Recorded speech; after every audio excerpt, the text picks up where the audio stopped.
À nouveau, au monastère de Bru, tombé amoureux de cet ensemble, une seconde visite, un second film, et nous voici à nouveau devant cette splendeur.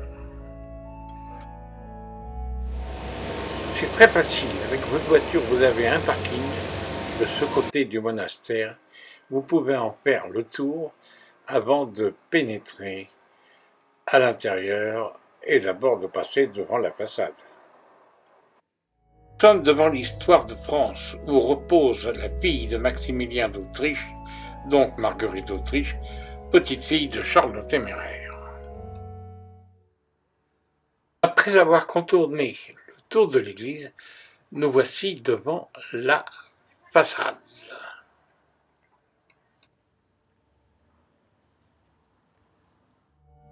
Tous ces monuments, cette histoire est liée à la Savoie, aux Pays-Bas et à la région de l'Ain. Le jubé est une exubérance de pierre et annonce les beautés du cœur. L'entrelacé du M et du P, Marguerite et Philibert. L'église a 72 mètres de long, 30 mètres de large et les voûtes sont élevées à 21 mètres du gothique flamboyant. C'est sous ces voûtes que l'on découvrira les différents monuments tombes de Marguerite d'Autriche, son mari, Philippon, et Marguerite de Bourgogne. Le tombeau de Marguerite d'Autriche fut dessiné avant juillet 1516. L'exemple des statuettes furent exécutées par des sculpteurs brabancons, venus travailler à Brou pendant de nombreuses années pour ces réalisations. En reposant sur son lit de mort. Il avait une chevelure blonde et très ondulée. Philibert de Savoie, l'amour de sa vie, décédé à l'âge de 24 ans, repose au centre de la chapelle. À la partie supérieure, en tenue royale, à la partie inférieure, en dessous, le défunt lui-même, que l'on verra. Mais à la partie supérieure, on verra son casque et ses habits de prestige. On reproduit la finesse et la beauté du personnage.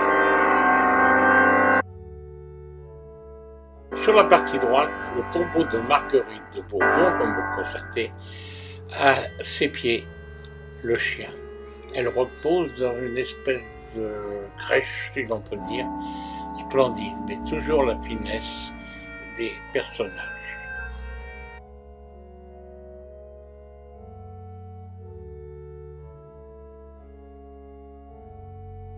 Le voile ramené sur la figure, ces personnages sont l'ensemble des pleureuses suivant l'enterrement de Marguerite de Bourbon de Parme. Du couple ducal P et M liés par les lacs d'amour. Voilà.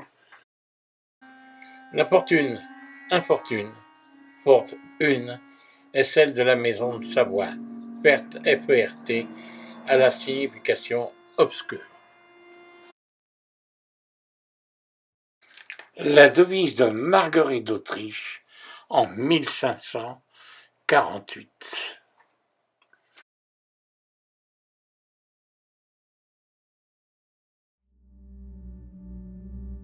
Les vitraux furent réalisés entre 1525 et 1531 par des ouvriers lyonnais et d'autres venant des Pays-Bas. La beauté, le raffinement des couleurs.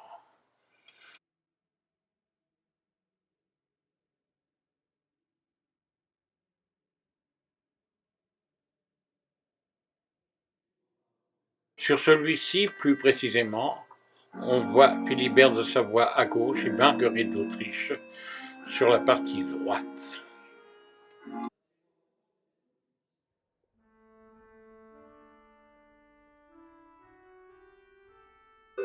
Une des particularités que l'on peut voir, c'est la qualité, je puis dire, de l'image au travers ces vitraux.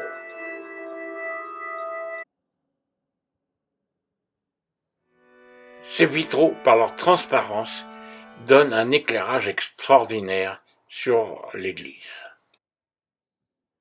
À côté de la tombe de Marguerite se trouve la chapelle des 7 joies de la Vierge. L'architecte Lyot van Bogghem avait écrit à Marguerite d'Autruche qu'il ferait de sa chapelle un vrai chef-d'œuvre. L'autel de la chapelle est surmonté d'un rétable en albâtre et marbre noir, illustrant les 7 joies de la Vierge: Annonciation, Visitation, Nativité, Adoration des Mages, Apparition du Christ ressuscité, Pentecôte et Assomption. La scène de l'Annonciation montre la Vierge agenouillée dans sa chambre, occupée à prier, se retournant vers l'archange Gabriel, venu lui délivrer le message divin. Avec la caméra, j'essaie de me rapprocher le plus près possible de cet ensemble magnifique.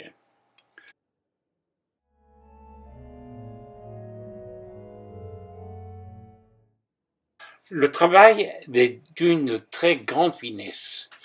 Nous retrouverons l'ensemble de différentes scènes, depuis l'Annonciation à la Pentecôte et à l'Assomption de la Vierge.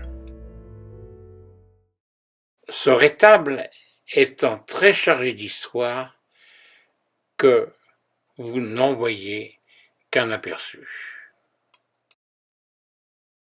De chaque côté, vous apercevrez des statues de coin.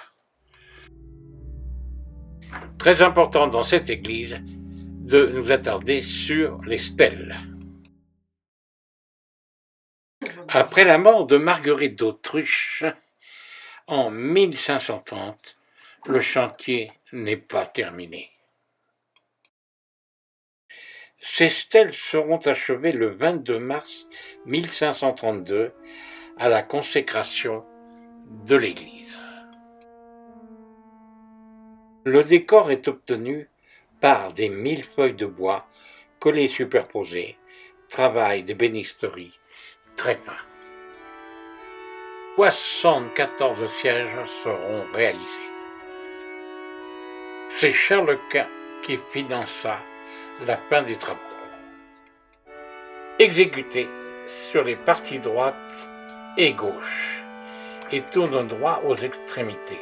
16 stalles basses, 21 hautes, couronnées par des dais à corniche et pinacles, et illustrent les scènes de l'Ancien Testament, au sud, au nord, le Nouveau Testament. La réalisation et la finition des stalles eut lieu sous Charles Quint, qui était l'héritier de sa tante Marguerite d'Autriche.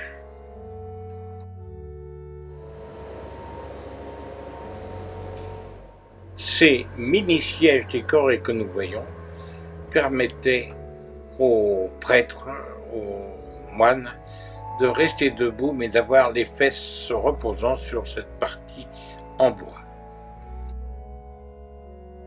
Entre autres, on y retrouve la multiplication des pains, celle de Jésus, l'entrée de Salomon, soit l'entrée du Christ à Jérusalem.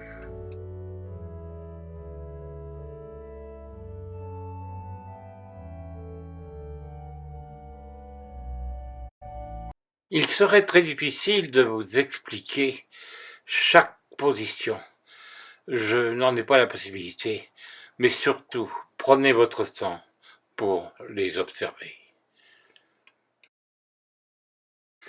Et contemplez 5 siècles d'histoire. Sorti de l'église, le grand cloître était réservé à la méditation des moines.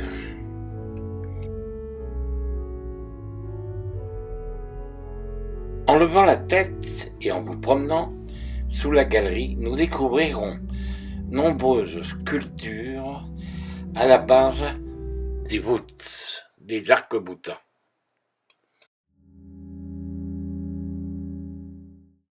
Qui, de quoi, par quoi, ces visages étaient-ils faits? Étaient-ce des moines sculpteurs? Nous en ignorons certainement la provenance. Mais une telle variété, une telle différence mérite que l'on passe un peu de temps de jeter un coup d'œil sur ces sculptures.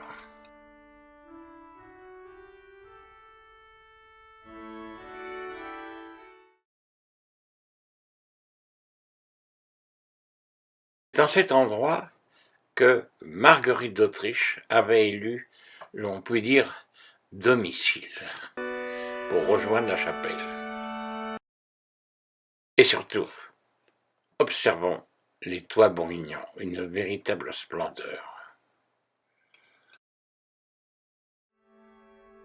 Fin de journée. Le soir, si vous avez la possibilité de dîner au restaurant, délicieux d'ailleurs, avec les spécialités régionales, vous pourrez observer à la nuit tombée l'éclairage sur la façade du monastère, de l'église entre autres.